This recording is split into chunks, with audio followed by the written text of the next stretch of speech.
Audio. Vincent de Coorbité, CRISP. La différence majeure entre le sud et le nord du pays est plus culturelle que politique. Résident du Centre de recherche et d'information sociopolitique, CRISP, et professeur de philosophie à l'ULB, Vincent de Coorbité est l'invité du grand oral RTBF le soir, ce samedi 22 février sur la première et ce dimanche 23 février sur la 3. Au menu, l'état de santé de la démocratie et la crise politique belge. Cette crise est-elle due au développement de deux démocraties, en Belgique, comme le dit Bart de Wever? Pour Vincent de Coorbité, c'est plus compliqué de ça.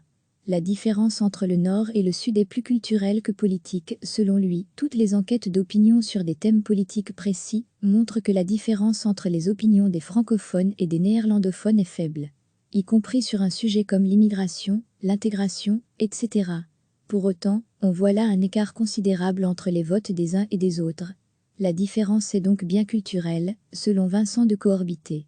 Il existe deux spécificités flamandes, selon le président du CRISP, une tendance davantage identitaire, avec une focalisation sur le territoire, sur la langue, sur l'identité avec un passé spécifique d'une région rurale, attachée à ses frontières, à la langue, comme vecteur d'une identité. Une tendance qui n'a pas d'équivalent du côté francophone, explique-t-il. Et puis, on pourrait dire une dynamique néolibérale, managériale, une culture de l'effort, de la libre entreprise, du chiffre, qui met la Flandre beaucoup plus en phase, avec une manière anglo-saxonne d'envisager l'économie. Alors que du côté francophone, de par, notamment, l'imprégnation du combat ouvrier, on a un autre rapport à l'entreprise et au travail.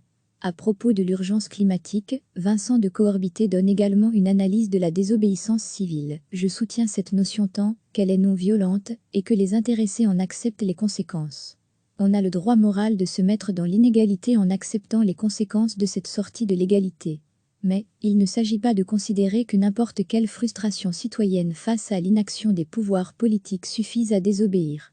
D'un point de vue purement éthique, c'est une sorte de sortie de secours qu'il faut entendre intellectuellement, ce n'est pas un droit à l'insurrection sans justification. Cela ne m'étonne pas que, sur un enjeu urgent, et donc les conséquences sont effrayantes selon certains scientifiques, certains citoyens y recourent. Recevez chaque matin l'essentiel de l'actualité. Cliquez sur s'abonner pour recevoir les dernières nouvelles.